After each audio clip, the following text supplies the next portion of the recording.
Senhoras, senhores, boa tarde. Em nome da excelentíssima senhora desembargadora Célia Regina de Lima Pinheiro, presidente do Tribunal de Justiça do Pará, de Sua Excelência, senhora desembargadora Rosi Maria Gomes de Farias, que se faz presente e fará o encerramento desta sessão de hoje. Ela é coordenadora estadual da Mulher em Situação de Violência Doméstica e Familiar no âmbito do Tribunal de Justiça, do excelentíssimo senhor desembargador Leonardo de Noronha Tavares, diretor-geral da Escola Judicial do Poder Judiciário do Estado do Pará. Saudamos a todas e a todos que participam da programação da 19ª Semana da Justiça pela Paz em Casa, com o tema Os Impactos da Violência de Gênero sobre Mulheres Negras. Hoje teremos o webinário de encerramento desta programação com o tema Judiciário e Gênero, Impactos da Desigualdade de Gênero para as Mulheres do Poder Judiciário. A gente sempre lembra aqueles avisos importantes por parte da Escola Judicial em relação ao preenchimento para os participantes do questionário de avaliação-reação. Eles servem para que os eventos sejam aprimorados. É muito importante que todos que estejam assistindo preencham e deem esse feedback para a Escola Judicial. Tá? Então, esse é um ponto importante. Ok? E vou fazer uma breve apresentação das palestrantes. Temos 3 convidadas especiais e também da mediadora, que vai fazer as boas-vindas e vai citar as regras ou os encaminhamentos aqui dentro deste webinário. A primeira palestrante vai ser a doutora Leia Helena Pessoa dos Santos Sarmento. Ela é juíza do trabalho do Tribunal Regional do Trabalho da 8ª Região, o TRT 8, mestre em Direito pela Universidade Federal do Pará, doutora em Direito pela Universidade de Lisboa. A segunda palestrante vai ser a servidora Clélia Luísa Bernardes Reismael. Ela é assistente social do Tribunal de Justiça do Pará e da Fundação Santa Casa de Misericórdia. Ela também é especialista em trabalho social com famílias e comunidades. E a terceira palestrante, terceira convidada, a doutora Josineide Gadelha Pamplona Medeiros.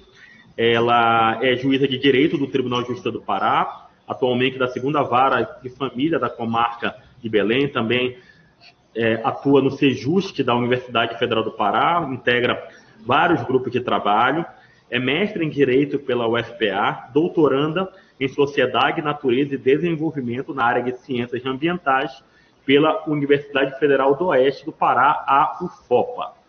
A mediadora é a doutora Rejane Ferreira de Oliveira, juíza do Tribunal de Justiça do Pará. Ela atua como juíza auxiliar da Coordenadoria das Mulheres em Situação de Violência Doméstica e Familiar no âmbito do Poder Judiciário do Pará, né, a TVIC, e também é coordenadora do Comitê de Participação Feminina no Tribunal de Justiça do Pará.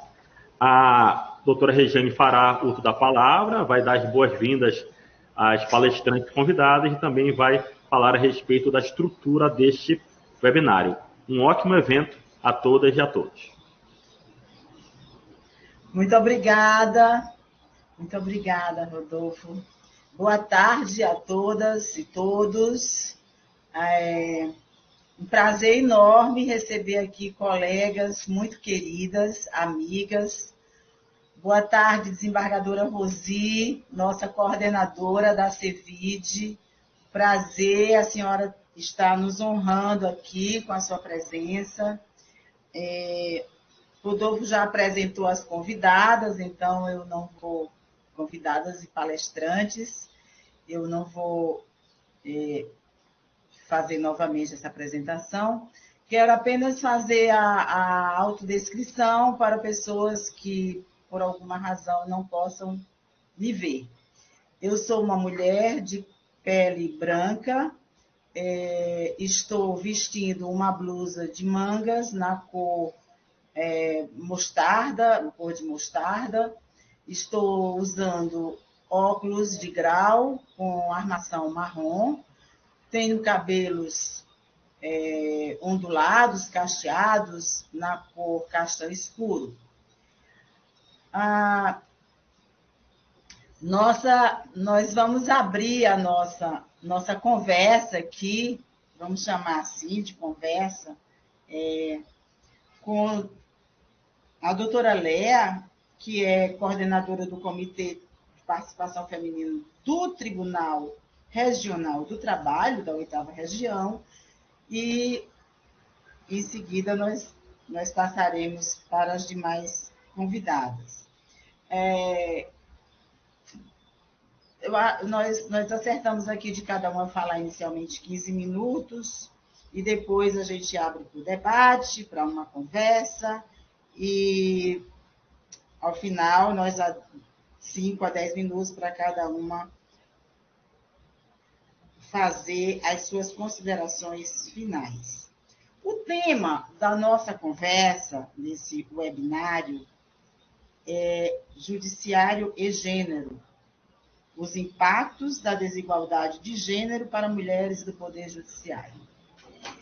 E aí, minhas queridas amigas, colegas, doutora Léa, doutora Josineide, desembargadora Rosi, Clélia, que é servidora do Poder Judiciário.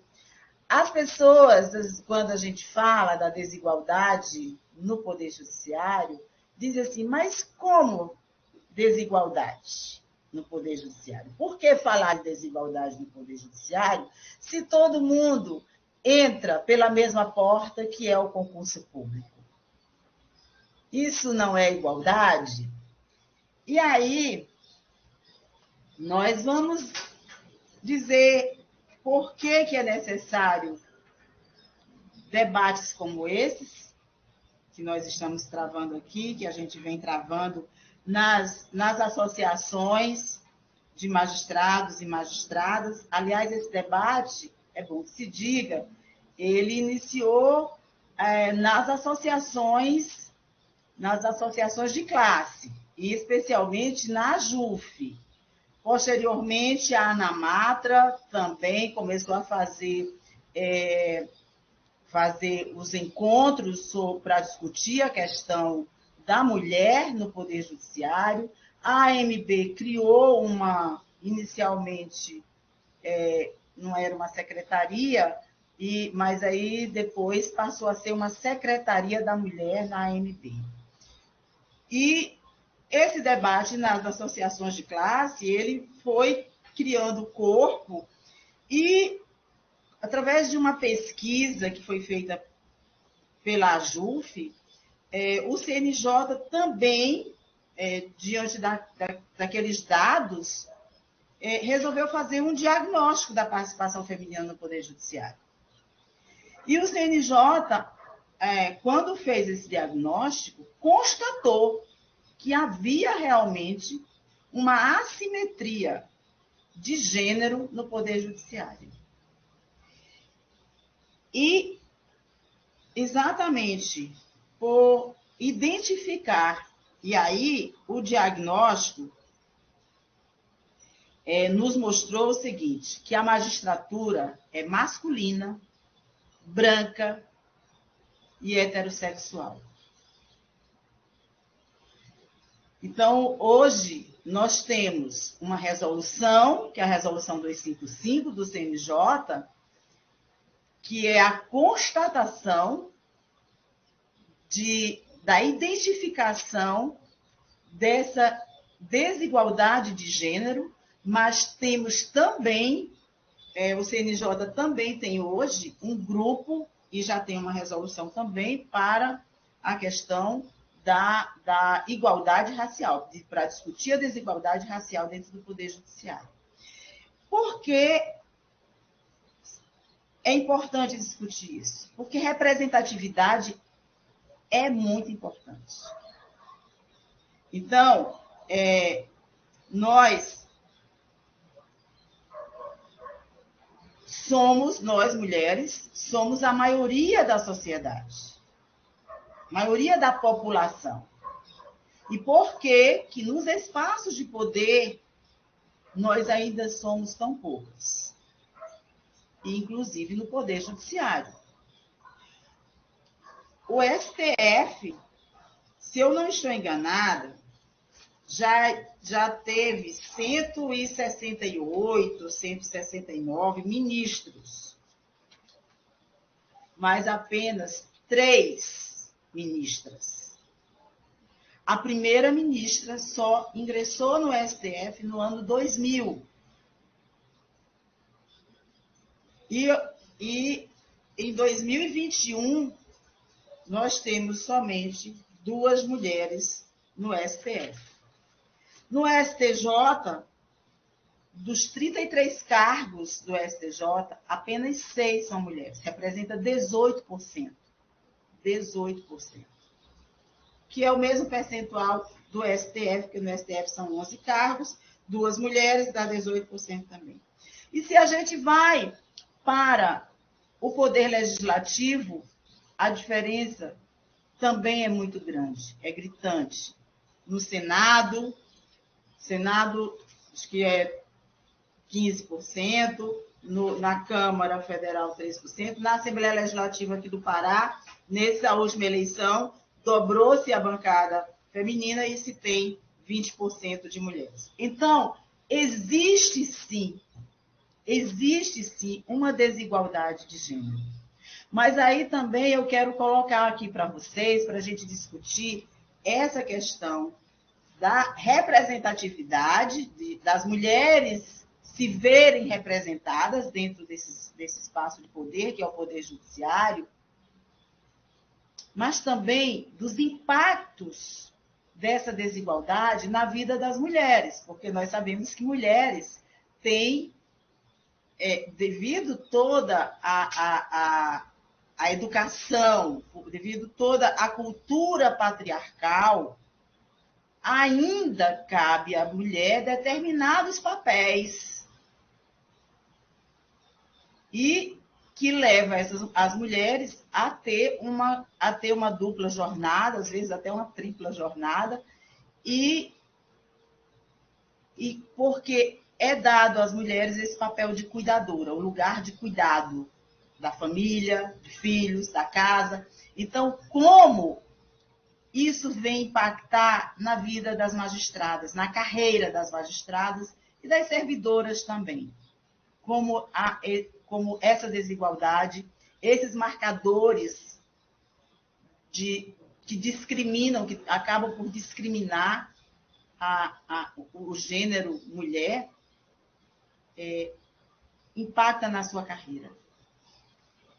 A maternidade. E, enfim, eu queria problematizar essas questões para que vocês, né, possam discutir.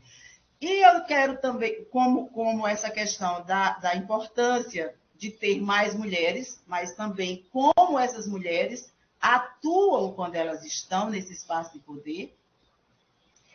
E aí eu lembro de duas resoluções muito importantes para as mulheres, que são as resoluções 254 e a resolução 255, a 254, que é sobre a política de enfrentamento à violência contra as mulheres pelo Poder Judiciário, e a resolução 255, que é exatamente a de incentivo à participação das mulheres no Poder Judiciário. Essas 2 resoluções, elas se deram na gestão da ministra Carmen Lúcia, quando presidenta do CNJ. Então, esse é só para exemplificar um pouquinho que, às vezes, que certamente as mulheres, nesses espaços de poder, podem sim fazer uma diferença para diminuir a desigualdade de gênero. Então, doutora Léa, muito obrigada por ter aceitado esse convite para vir aqui conversar conosco. Um prazer enorme revê-la, apesar de virtualmente, mas essa é a forma que nós temos. Gostaríamos agora de ouvi-la e de saber como o Tribunal, a Justiça do Trabalho, está enfrentando esse desafio de aumentar a participação das mulheres no Poder Judiciário. Seja muito bem-vinda. Bom, eu gostaria, primeiramente, né, adotando o exemplo da doutora Rejane, também de fazer a minha descrição. Sou mulher branca, de cabelos castanhos, lisos, estou com uma blusa preta. E gostaria de dizer da minha imensa satisfação de estar aqui, de cumprimentar a desembargadora Rosi, cumprimentar a doutora Rejane, que também já colaborou muito conosco no TRT, com os seus ensinamentos. Eu espero estar à sua altura hoje. A doutora Josineide também, que eu já conheço de longa data, tenho um grande carinho. E a doutora Clélia também, que eu tenho o prazer de conhecer hoje, que nós vamos ter, com certeza, uma conversa muito proveitosa. Bom, em relação ao meu tema, eu vou falar um pouco sobre o que a doutora Rejane comentou, porque eu sou coordenadora do Comitê de Incentivo à Participação Feminina, mas também eu vou falar algumas situações que estão sendo discutidas nacionalmente para eliminar a discriminação de gênero dentro do judiciário. Realmente, como a doutora Rejane colocou, teve uma vez que, logo que eu passei no concurso, me perguntaram assim: o que mais você quer, mocinha? Você já passou no concurso? O que mais você deseja? Então, é para esse tipo de pergunta que nós vamos refletir e que nós vamos conversar. Então, quando eu fui para o curso de mulher juíza, na IFAM, eu não tinha noção do que estava sendo discutido nacionalmente. E o engraçado é que é um tema tão rico para nós, que nos toca tanto. Nós vivenciamos a nossa vida inteira como mulheres na carreira do sistema de justiça. Eu passei no concurso em 1997. Então, eu era muito nova no início, então eu pude perceber, digamos assim, muita discriminação ao longo da carreira. E até hoje, infelizmente. Mas o fato é que depois desse curso, eu aprendi uma coisa. Ou melhor, duas coisas. Uma, que nós não podemos minimizar a presença das mulheres no sistema de justiça. Essa presença das mulheres, ela é importante, ela é marcante, ela é decisiva e ela é transformadora. E nós não podemos minimizar isso. E o segundo ponto é que nós podemos deixar para as mulheres que vêm depois de nós uma trajetória melhor. Então, e que por isso nós somos, na verdade, eu tenho uma colega que diz que nós somos machistas em desconstrução. E é verdade.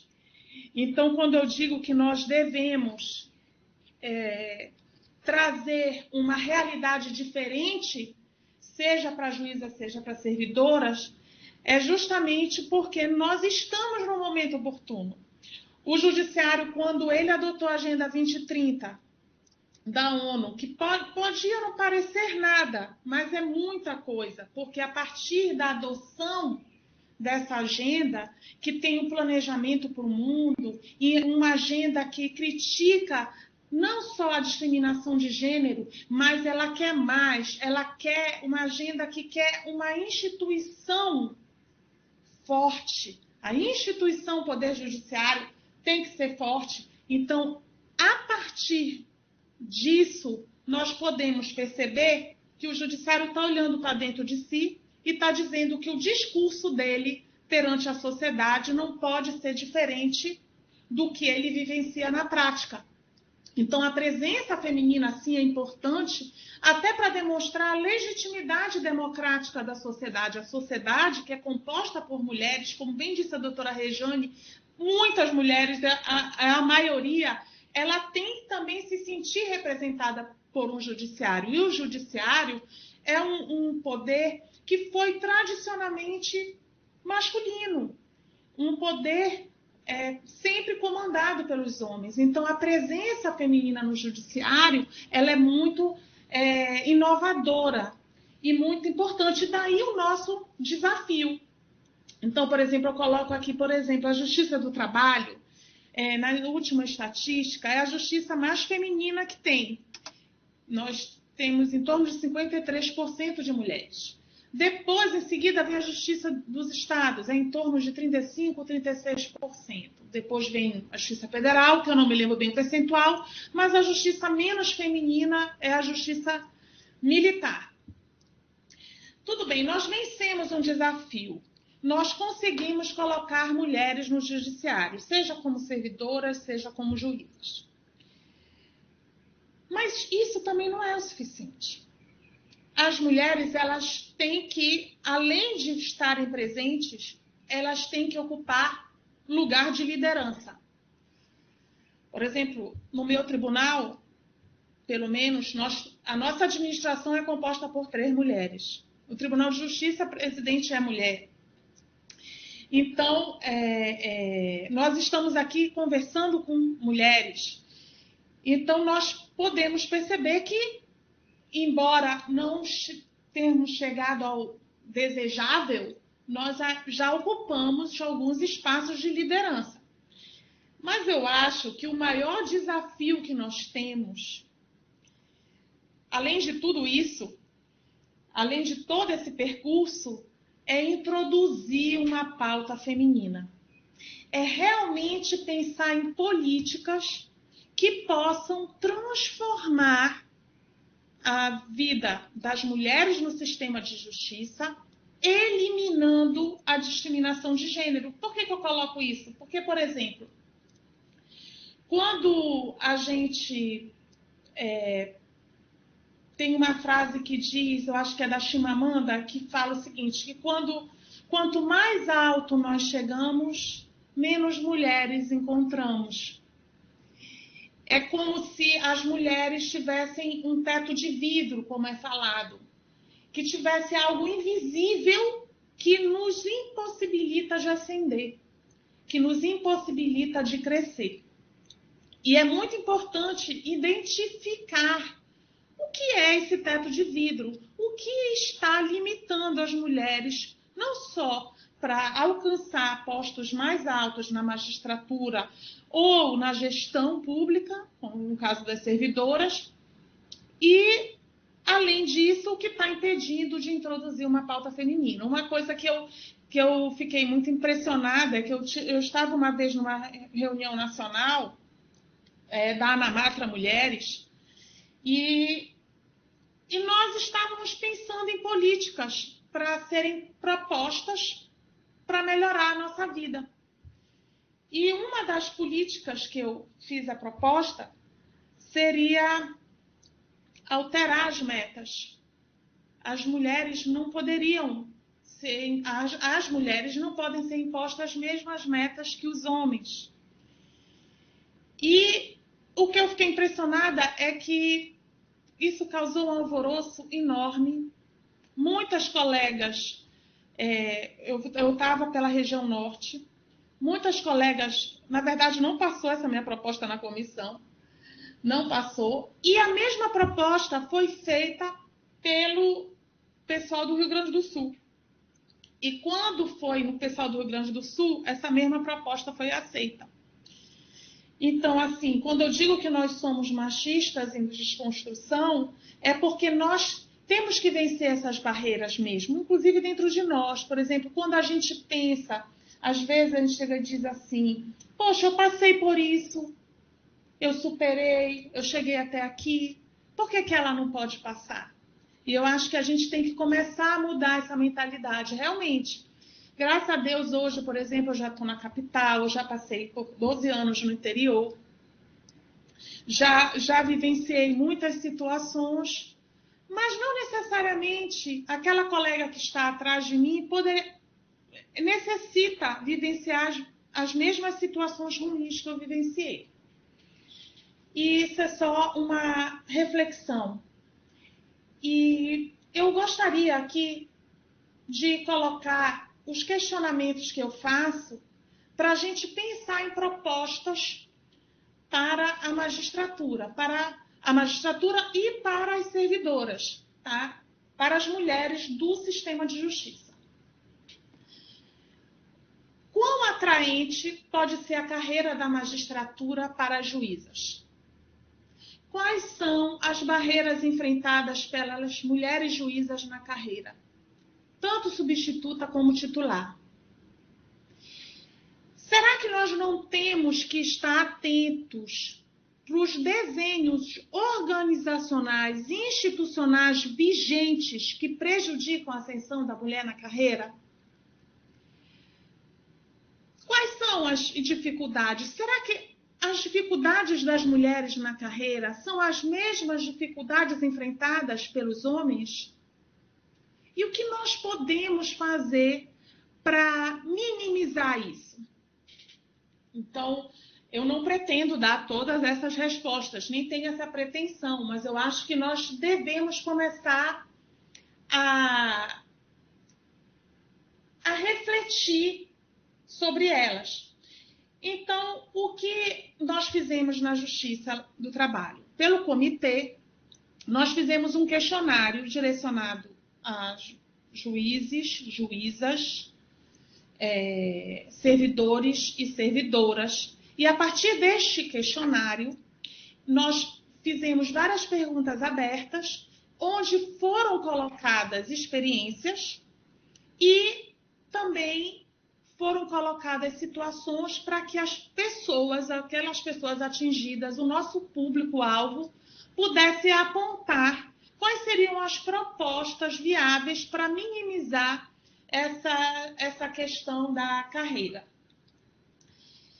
Bom, no caso, o que foi constatado? Que 46,9% das mulheres que responderam ao questionário, ou seja, temos aí quase metade das mulheres que responderam, disseram ter presenciado ou vivenciado situações negativas em razão do gênero por parte de juízes, servidores, advogados e jurisdicionários. E aqui eu vou colocar uma experiência pessoal que foi muito forte, mas que ocorre diariamente, ocorreu desde o início da minha carreira e só recentemente eu me dei conta dela. Por exemplo, muitas vezes na sala de audiência, nós somos constantemente interrompidas. Principalmente quando do outro lado tem um homem, seja advogado, seja parte. E teve uma audiência recente que eu fiz, que o advogado, ele constantemente me interrompia. Ele não conseguia deixar eu falar. E eu estava pelo Google Meet, então essa situação do virtual às vezes é pior. Então eu peguei, já estava cansada de tentar falar e ele me interromper. E eu peguei e me virei para ele e disse: olha só, doutor, eu já fui registrando em ata. Doutor, é o seguinte, o senhor está tendo uma conduta sexista porque o senhor não está me permitindo falar. O senhor me está interrompendo constantemente, mesmo quando a lei não lhe autoriza. O senhor não está no seu momento de falar. E o senhor não está autorizado a me interromper. Então, isso eu frisei e coloquei isso na ata de audiência. E aí a gente verifica que muitas vezes esse mesmo advogado, quando faz audiência com o juiz homem, tem uma outra postura. E eu coloquei isso para ele. Se eu vestisse calça, doutor, com certeza o senhor não estaria falando dessa forma. Desrespeitosa. E a partir disso, ele se conteve. Se conteve, pelo menos não me interrompeu mais. Mas o que eu quero lhe dizer é que isso é tão normalizado. Quantas vezes nós somos interrompidas e nós nem não percebemos isso. Então, essa invisibilidade tem que acabar. Nós temos que fazer esses registros para demonstrar que esse tipo de discriminação ocorre. Para deixar claro que esse tipo de conduta deve ser repudiada. E, voltando para o questionário, 30% das mulheres disseram que sofreram discriminação por parte de outras mulheres. O que confirma o que eu disse há pouco, que nós somos machistas em desconstrução ainda. 22% dos homens percebem algum tipo de discriminação de gênero. Olha só o quanto isso diz para nós. Na verdade, as mulheres sofrem discriminação de gênero de uma forma constante, porém, isso é invisível. Nem os homens conseguem perceber. Apenas 20% dos homens percebem isso. E quase 10%. Vou lhe interromper só para dizer para você ir finalizando aí, que o seu tempo já esgotou, tá? Mas você pode finalizar. Tá. E apenas 10% dos homens, ou melhor, 10% das mulheres disseram que não conseguiram seguir carreira por causa por serem mulheres. Bom, por fim, só para finalizar, eu vou colocar para vocês algumas propostas que foram feitas a partir desse questionário.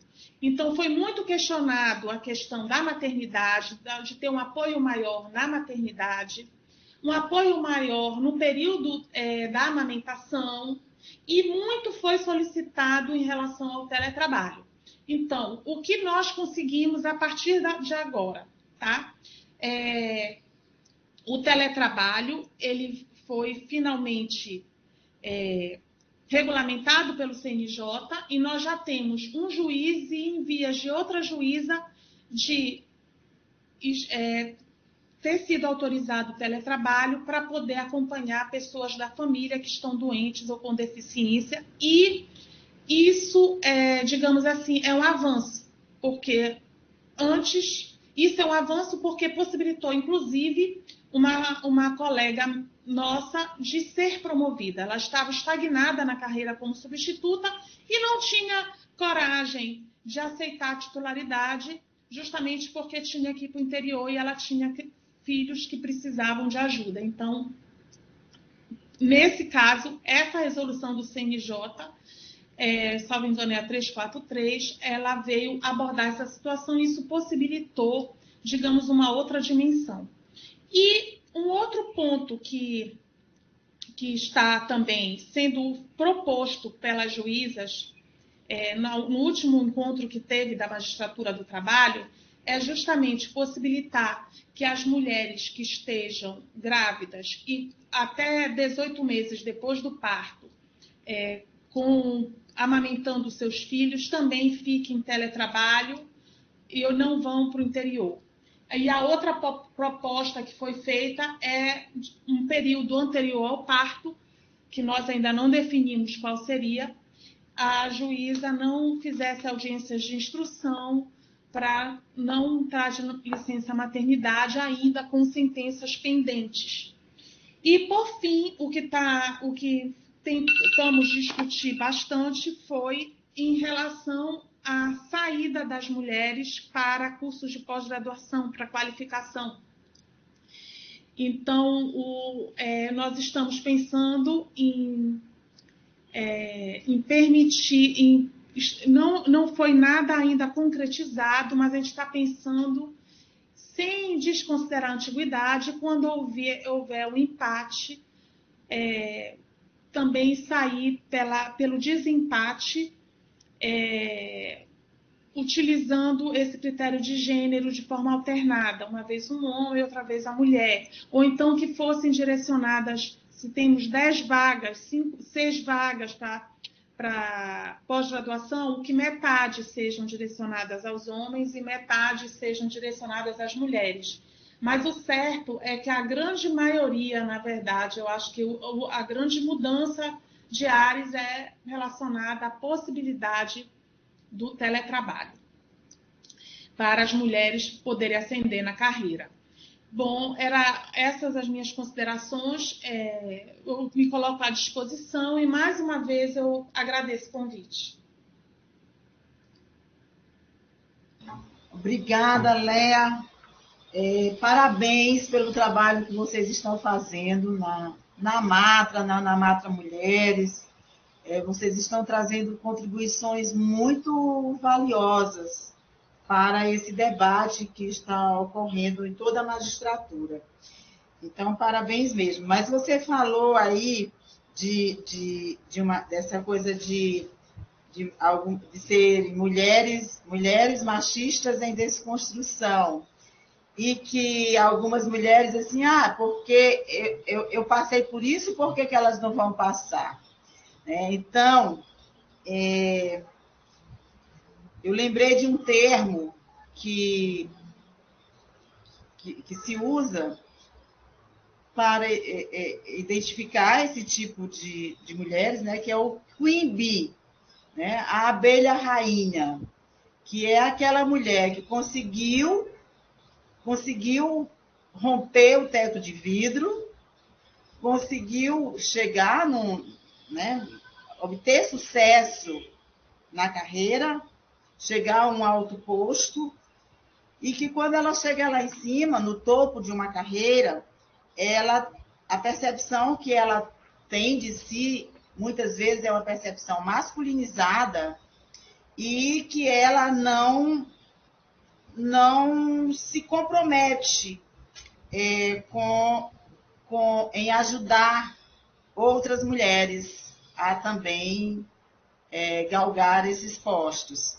E aí elas acham que elas se sacrificaram, que elas têm um compromisso com a carreira. Então, essas outras mulheres que vão fazer o que elas fizeram. Inclusive, tem uma pesquisa, eu acho que é da Suíça, que trata disso, né, de mulheres, estudo da Suíça, que mostra que mulheres que chegaram ao topo da carreira, elas têm uma percepção de si e se comportam com uma perspectiva masculina, inclusive no vestuário, né, até no vestir, no se portar e na forma de fazer a gestão também. Por isso que essas coisas têm que estarem aliadas, né? A representatividade, quer dizer, numericamente, haver essa igualação numérica, mas está aliada a isso que você coloca como pautas femininas. Bem,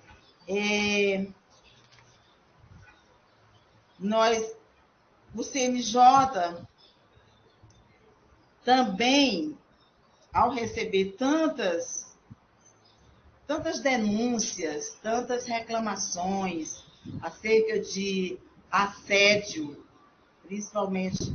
Não, mas eu não vou falar agora com a Josineide, não. Eu vou falar agora, quem vai falar com a gente agora é a Clélia. A Josineide vai ficar por último, que é para trazer esse arremate aí com essa nova resolução do CNJ. Nós vamos continuar discutindo essa questão dos impactos da desigualdade de gênero no judiciário, na visão agora, a gente teve a visão de uma magistrada de uma outra área do judiciário, que é a área trabalhista, e agora a gente vai falar com a visão de uma servidora do judiciário do Pará. Clélia, querida, que prazer tê-la aqui. Você tem o mesmo tempo, 15 minutos e uma tolerânciazinha para a finalização. Boa tarde. Boa tarde a todas as presentes, desembargadora Rosi, né, doutora Rejane, as demais doutoras, a todas as pessoas presentes, né? Então, eu tentei procurar dentro das pesquisas, perguntei para algumas pessoas se havia alguma pesquisa com relação aos servidores, número de servidores, homens e mulheres dentro do judiciário, mas eu não consegui esse número. Mas conversei com várias colegas, né, porque eu me sinto com uma responsabilidade muito grande, porque eu estou falando aqui em nome das servidoras do judiciário, né? Então, eu busquei, junto a colegas, né, as amigas que eu tenho, a visão delas, né, a respeito dessa questão dos impactos da desigualdade de gênero. A maioria foi unânime em dizer, né, nós discutimos algumas questões, que, né, o tribunal, na verdade, ele reflete né, a desigualdade e toda a discriminação de gênero sofrida em qualquer espaço, né, de trabalho, né, é uma realidade, né, a questão das lideranças sempre serem masculinas, né, os homens são criados para liderar, né, isso já é uma cultura de dentro de casa, né, nós somos criados dentro das famílias nas famílias tradicionais em que o homem é o chefe da família, né? E, desculpa, vou voltar um pouquinho, que eu não me apresentei. Meu nome é Clélia, eu sou assistente social, negra, vim da periferia, né? Sou assistente social há mais de 15 anos, estou no tribunal já há algum tempo. Hoje estou na vara de violência doméstica e faço parte do serviço de acolhimento multidisciplinar das varas de violência doméstica, que hoje está estabelecido na Delegacia da Mulher, né? Então, violência de gênero é o meu cotidiano, né? Partindo de outras mulheres. Mas dentro do judiciário, o que a gente percebe é realmente essa questão Embora as mulheres tenham uma escolaridade maior, né, segundo as pesquisas, né, as mulheres, nós somos maior número, nós temos uma escolaridade maior, mas em algum momento da nossa vida parece que a gente emperra, né? E muitas vezes por conta do que a doutora Rejane, inclusive, trouxe como discussão no início, a questão de, assim como os homens são criados para serem chefes de família e chefes nos seus empregos, as mulheres são criadas para cuidarem dos seus lares, cuidarem dos seus filhos, né? Acaba que nós tomamos para nós uma responsabilidade, né, desse cuidado, seja com os pais, seja com os filhos e até mesmo com o marido. Tive uma fala muito interessante de uma colega de trabalho que falou que, embora ela seja assim, uma feminista aguerrida e seja teoricamente super desconstruída, mas ela sempre está preocupada se tem o jantar do marido, se a roupa do sobrinho está passada para ele ir trabalhar no outro dia, porque isso foi um papel que nos foi instituído. Né? E muitas vezes nós tomamos isso para nós e nem nos damos conta de quanto nós estamos reforçando, né, esses papéis ou essas ideologias machistas. Como a doutora Leia estava falando, nós somos machistas em desconstrução porque nós fomos criados dessa forma. A sociedade, ela nos impõe essa leitura, né, e as nossas próprias famílias, dependendo de como nós fomos criados, dos pais que nós tivemos, das famílias de onde nós viemos, né, nós temos essa visão também.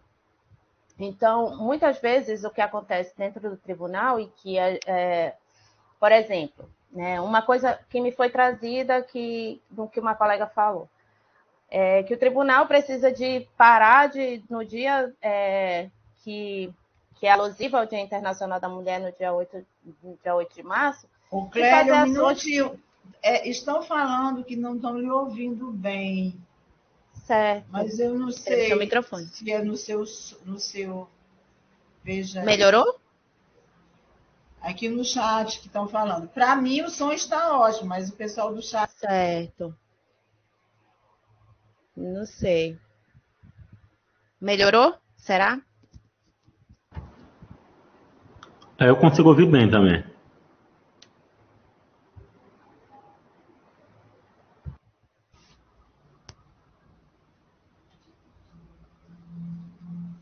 Posso continuar?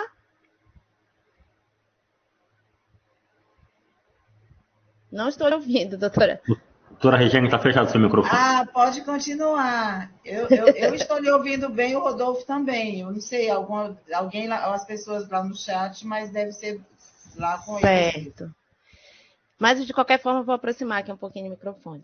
Então, como eu estava falando, né, uma das questões que me foi levantada é a questão de que sempre, pelo menos no Fórum Criminal, serem ações de maquiagem, né, de embelezamento, o que reforça essa questão muito da mulher ter que estar sempre bonita, com as unhas feitas, porque tudo isso nos é cobrado não de forma direta, né, mas como um todo.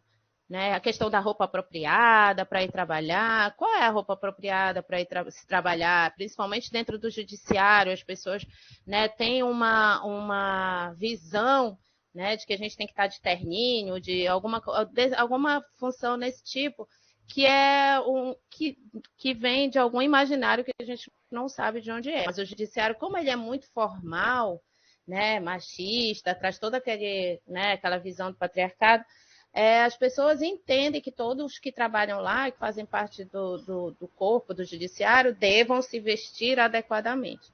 Né? Inclusive, nós já tivemos um problema uma vez que um determinado só um diretor... minutinho, porque no chat estão dizendo que não está saindo o som. Riane, você me ouve, Riane? Paula,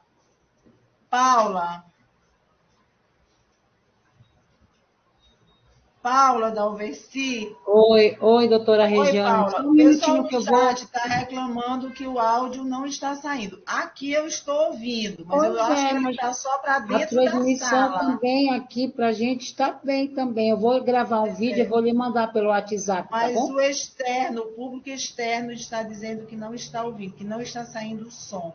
Diz que só ouviu a apresentação da Clélia, que depois não ouviu mais. A Riane está dizendo aqui no chat que não está saindo o som lá. Tá bom, doutora. Eu vou verificar o que pode ser, porque aqui na nossa transmissão está tudo certo. Eu vou gravar um vídeo e vou lhe mandar pelo seu WhatsApp.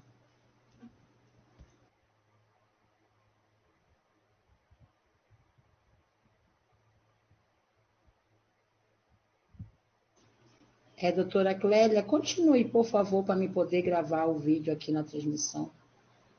Tá. Então, nós já tivemos uma situação em que determinado diretor queria proibir a entrada de mulheres com calça jeans, porque não era adequado para o espaço de trabalho, né, em pleno século XXI. Mas, graças a Deus, não foi para frente essa ideia, né, nem essa normativa. Mas, assim, nós servidoras temos os mesmos problemas, as mesmas dificuldades, né, que qualquer outra servidora, ou juíza, ou trabalhadora, né, doméstica, seja em que campo for. Né? Eu não senti tanto, porque assim, eu sou mãe de 2 filhas, uma já está com 25 anos e a outra tem 14. Eu não fiquei grávida e nem tive bebê no tempo que eu estava no tribunal. Mas é uma dificuldade muito grande, né? Esse maternar dentro do tribunal por conta de ou de qualquer outro espaço, né? Por conta das questões de amamentação.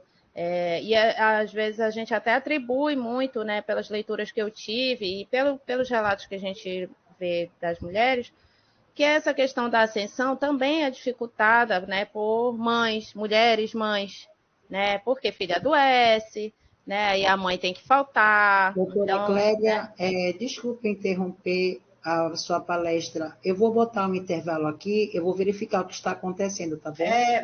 Para o cronômetro dela, Paula. Isso, eu já parei, doutora Regiane. Eu vou botar o intervalo aqui, só um minutinho, tá bom? Tá bom. Obrigada. Bom, enquanto isso, a gente vai conversando por aqui.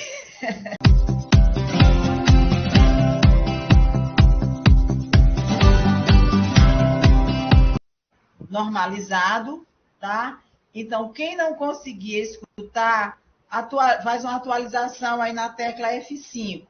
Se não conseguir, sai e entra novamente, que aí vai ficar tudo normalizado, tá bom, gente? Desculpe aí, mas são essas coisas que acontecem nesses eventos virtualizados. A vida virtual tem disso. Então, nós vamos retomar agora com a Clélia, e que vai continuar falando aqui da experiência dela no judiciário como servidora. e trazendo esse olhar da servidora aqui para esse nosso debate sobre a desigualdade de gênero no Poder Judiciário e os desafios para diminuir essa desigualdade. Clélia, pode continuar. Tá, obrigada, O doutora. seu tempo é que eu não sei, o reloginho não voltou aqui. Eu espero que agora estejam me ouvindo. Paula, só recolocar, ela vai recolocar aí o reloginho para que a Clélia possa reorganizar seu pensamento. Então, até pegando esse gancho que a senhora estava falando dessa questão tecnológica, né? A pandemia também nos trouxe uma grande preocupação, né? Por exemplo, um exemplo prático meu. Enquanto os filhos, na pandemia, o tribunal fechou, os filhos todos estavam em aulas remotas, mas quando retornou para o presencial, inclusive que as escolas reabriram para o presencial, muitos dos serviços não estavam disponíveis. Um exemplo claro, eu me vi em uma situação bem difícil, porque minha filha estuda numa escola particular, mas o transporte não regular, né, que ela tinha de transporte para casa, não retornou, porque poucas crianças tinham retornado para o presencial. E agora, o que fazer? Né? Isso é uma preocupação e isso fica a cargo de quem? Para quem resolver. Mãe, principalmente eu que sou mãe solo, né? Então, foi bem difícil, né, ter que recorrer. Graças a Deus eu tenho a minha mãe, né, que é meu suporte, e aí ela tinha que ir buscar minha filha na escola. Como ela já tem 14 anos, eu tive que ensiná-la a ir sozinha para casa, né? De ônibus urbano, o que também é uma preocupação, né? Deixar minha filha de 14 anos andar sozinha, e, enfim, né? A gente está trabalhando e está com o pensamento em casa, né? Então, essa também, a pandemia nos trouxe também essas questões, né? Até o próprio teletrabalho. A gente costuma falar, né? A mulher em casa não está trabalhando, né? Porque aí o marido acha que ela pode estar resolvendo as coisas de casa, é mãe para cá, mãe para lá, principalmente quem tem filho pequeno, né? Os filhos menores demandam mais da mãe, porque quando ela está em casa, né, é o tempo inteiro demandando alguma coisa, né? Porque mulher em casa, não, tá deitada, tá doente, né? Porque a gente não descansa nunca, né? Então, essa também foi uma problemática. Outra questão é assim, que a gente entende que, não sei se seria possível, mas foi uma demanda levantada que eu trago aqui para vocês. Que, assim, algumas situações fossem vistas do ponto de vista de gênero mesmo, né? Eu tenho uma amiga que nós temos muita dificuldade na questão de qualificação profissional, né, a nível de mestrado e doutorado. Primeiro porque não há uma liberação do tribunal para que nós possamos estudar, né? Nós dependemos da boa vontade do gestor de liberar naquele horário de aula, né, quando estão as aulas presenciais. Então, como nós estávamos no período de pandemia, ela se inscreveu e foi admitida no doutorado. E esse ano o esposo dela passou em um concurso e foi para o interior, né? E aí tem um filho pequeno e não tem nenhum suporte familiar. Ela deu entrada solicitando teletrabalho, mas foi negado porque já existia um quantitativo muito alto, né, de pessoas em teletrabalho, etc. Né? Nesse caso, eu acredito que poderia ser olhado de uma outra forma, não a nível de quantitativo de pessoas que já estão em teletrabalho, né? Mas por uma questão mesmo de uma servidora que está cursando um doutorado, que na verdade vai inclusive o tema é afeto ao tribunal, né? É um tema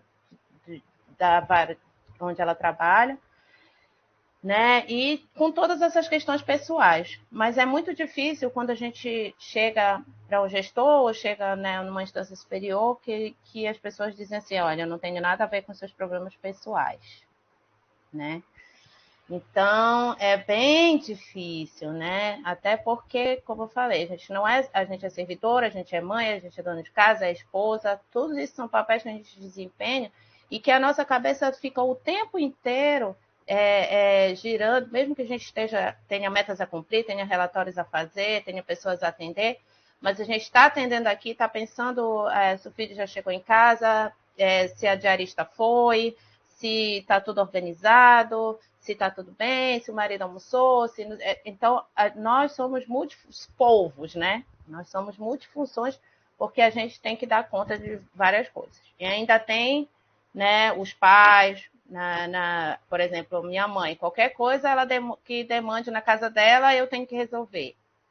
Então, são muitas coisas que não são levadas em consideração, né? Eu acho que a gente tem, sim, uma especificidade, né? Por conta das diversas funções que a gente tem.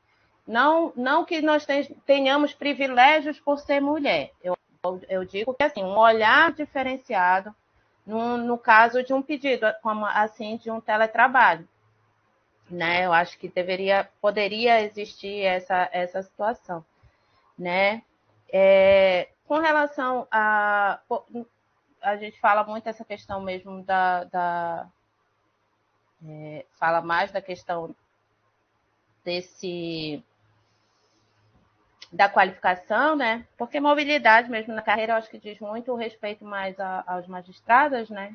Mas, assim, eu conheço magistradas que demoraram muito para chegar à capital em função de optarem por não irem para interiores mais longe porque queriam ficar perto dos filhos, né?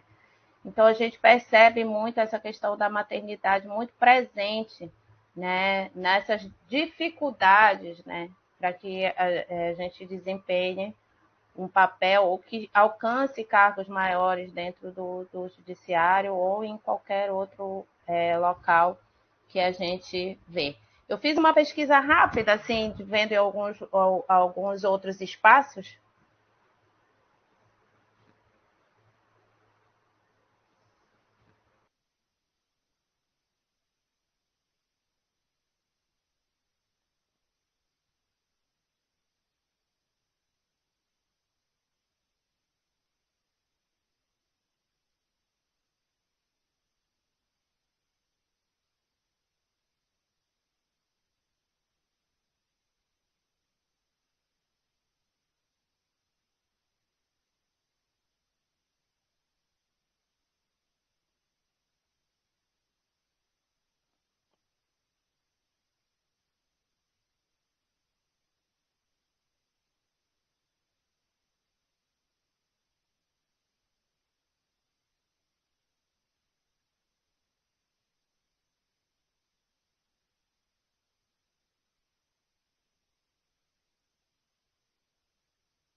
Eita, agora caiu tudo. Oi, gente, voltei. Eu caí, mas levantei. Eu também. Eu caí, mas levantei. Não sei o que foi que aconteceu. Caiu todo mundo, né? Eu achei que você tinha congelado, mas quando eu vi, eu estava congelado. Acho que a Josineide. Tá certo, agora é só prosseguir. Isso. Acho que Josineide não voltou. Caiu acho que foi a conexão na plataforma, mas acho que pode retomar, assim, só a Paula avisar aqui pra gente se tá tudo certinho para ela retomar.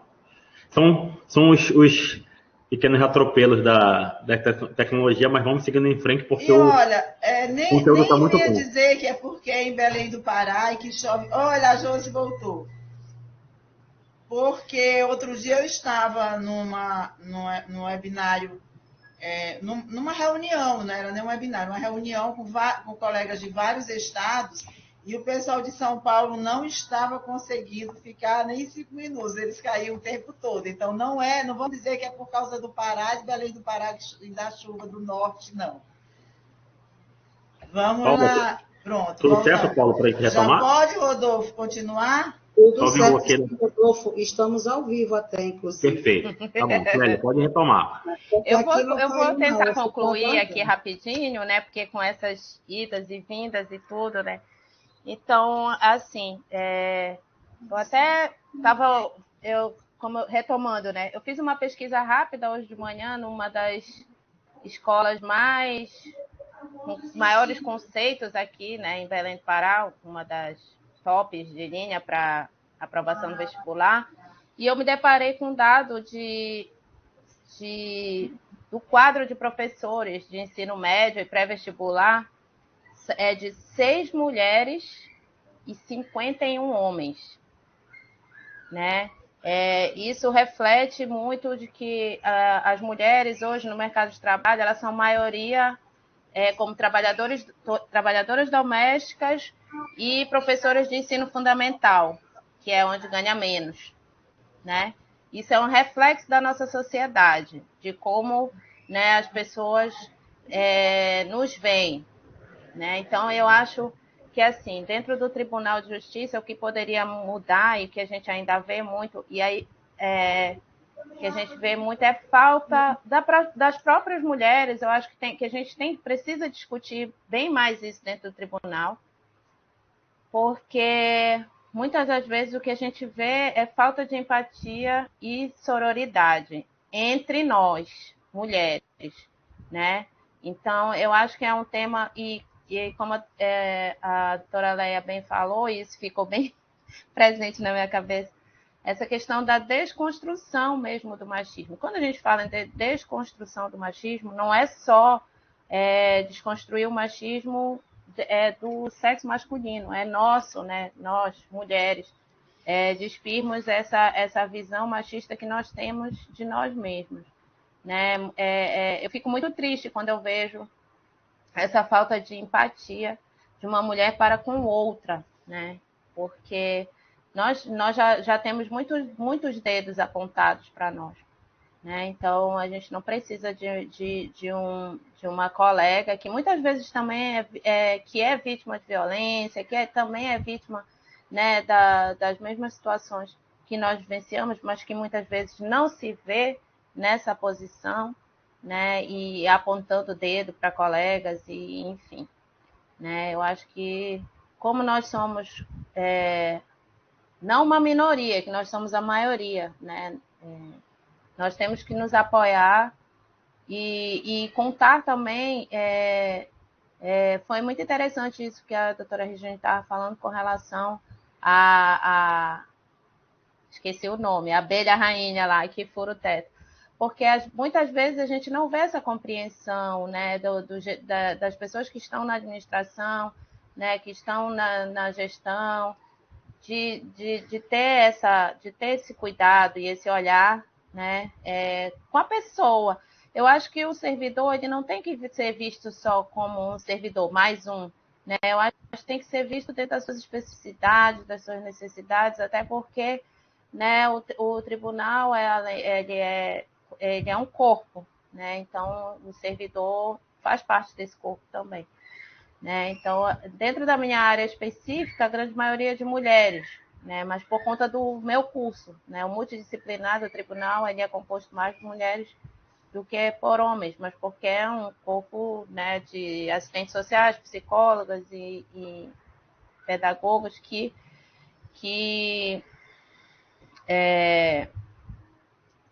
são cursos que são majoritariamente, né, frequentados por mulheres, né? Então, eu acho que é isso. Obrigada, Clélia. Só a título de informação é que,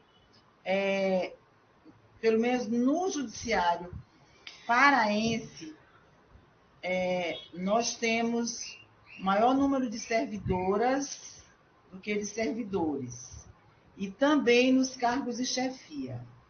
Mas o Tribunal do Pará é um ponto fora da curva quando se trata de participação de mulheres.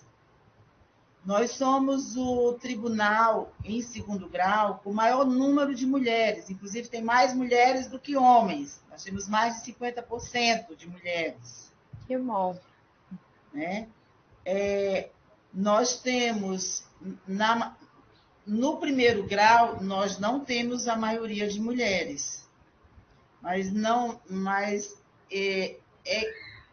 na equivalência com outros tribunais estaduais, nós estamos numa posição melhor também.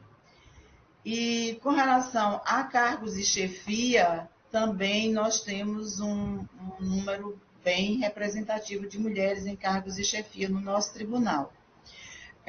Nós já tivemos, se eu não estou enganada, nós estamos na 7ª ou 8ª mulher presidindo o Tribunal de Justiça. Eu fiz esse levantamento. Foram de 43, foram 7 mulheres. Então, nós estamos na 7ª. 7ª. Enquanto tem tribunais que nunca teve uma mulher presidindo, e, por exemplo, o Tribunal de Pernambuco, até hoje, só teve 4 mulheres no desembargo. Dessas 4, somente 3, ou melhor, somente uma era de carreira.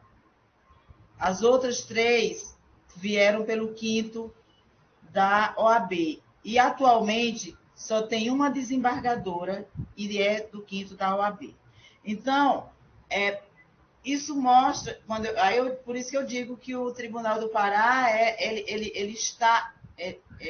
não é um parâmetro para nessa estatística da desigualdade da participação feminina, mas poderia ser um modelo para que os outros tribunais pudessem seguir, né? E assim avançar.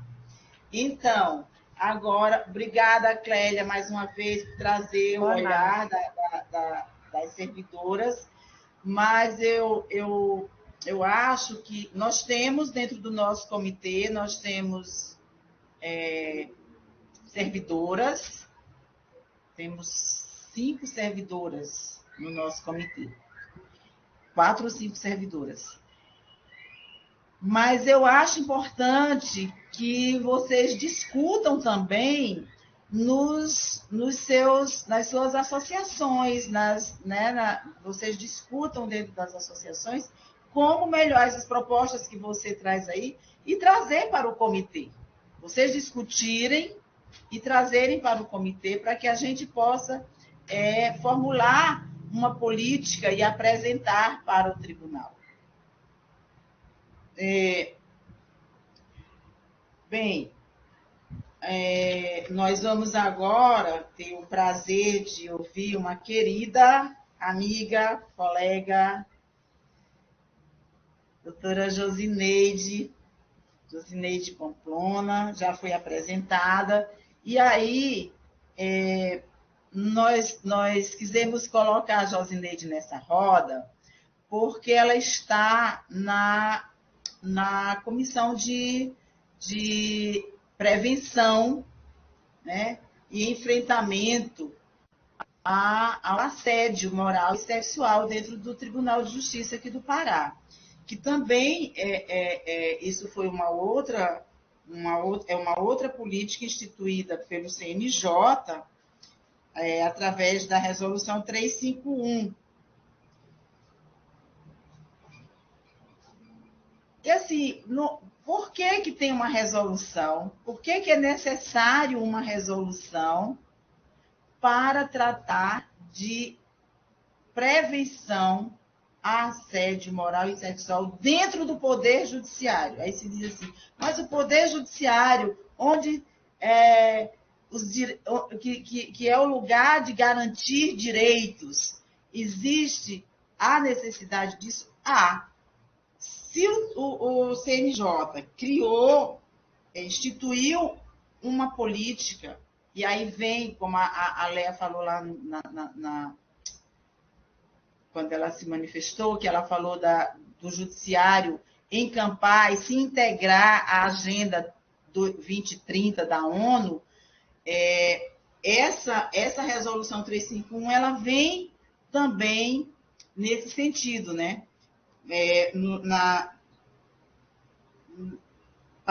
Na questão do respeito à dignidade da pessoa humana.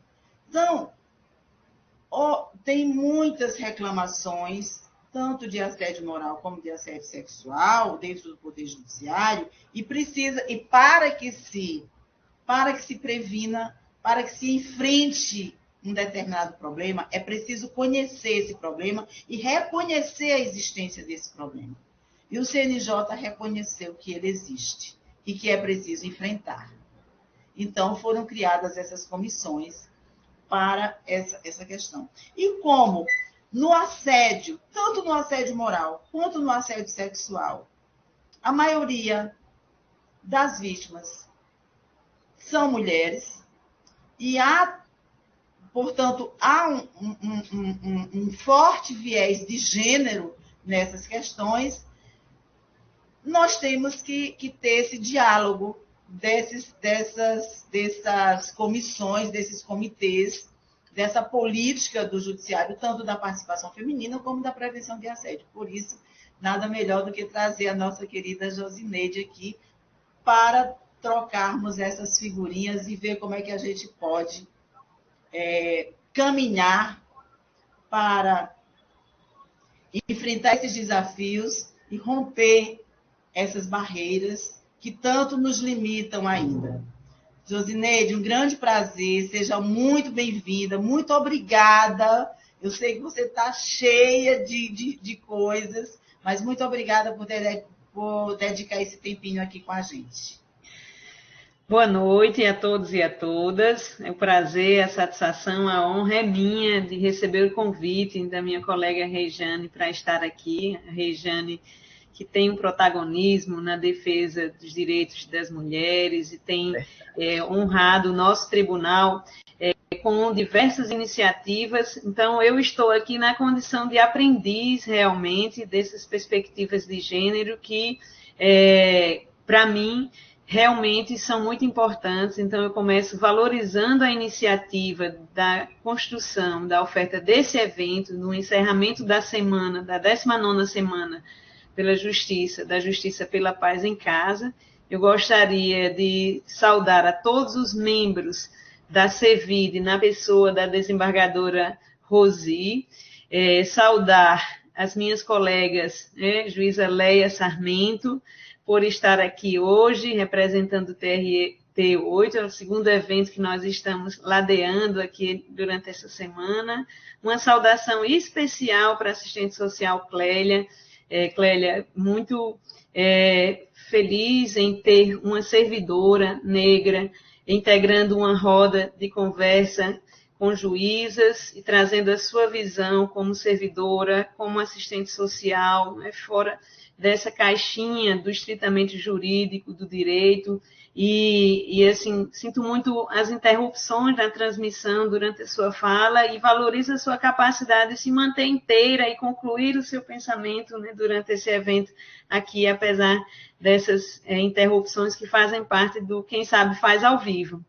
Então, eu agradeço a Rejane pelo espaço e os seus conhecimentos aqui foram expressos desde a abertura desse webinar, todos os comentários aqui durante as falas dentro dessa área. Então, mais uma vez, Rejane e todos, me desculpem se o que eu trouxer aqui hoje serão percepções e reflexões em torno dessas questões propostas no webinário.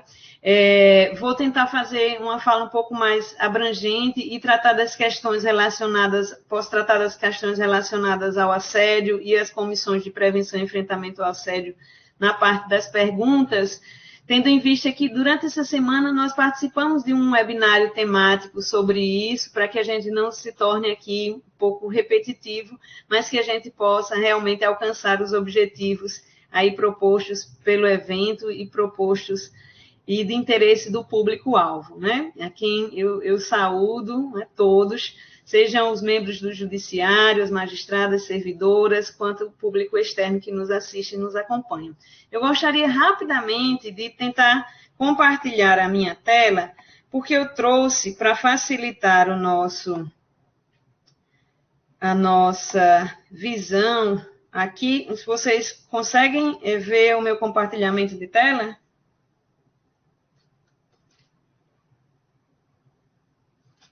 Vocês conseguem ver o meu compartilhamento de tela? Sim, Josineide. Ok. Então, se ocorrer, eu não consigo vê-las, se ocorrer qualquer problema, vocês me avisem para que eu possa... Eu não consigo enxergá-las, mas eu consigo ouvi-las, ok? Então, eu começo fazendo trazendo essas reflexões e essas percepções em torno dessa temática, com duas manchetes de jornal que correram também às redes sociais e que me chamaram muita atenção. Uma delas é uma entrevista da juíza Bárbara Ferrito, é uma juíza da ANAMATRA, portanto, é uma juíza da Judicatura Trabalhista, e que traz, assim, importantes reflexões a respeito da discriminação de gênero no mercado de trabalho e no ambiente organizacional, por consequência. E eu abro, né, essa minha fala com essa imagem da Bárbara Ferrito, uma juíza negra de 37 anos, natural do Piauí, que se descobriu, e ela fala isso, ela se descobriu negra a partir da toga. Então, ela fala que o engajamento nos movimentos negro e feminista, para ela, foi fundamental. O ENAJU, que é um encontro nacional de juízes negros, para ela foi um divisor de águas, assim como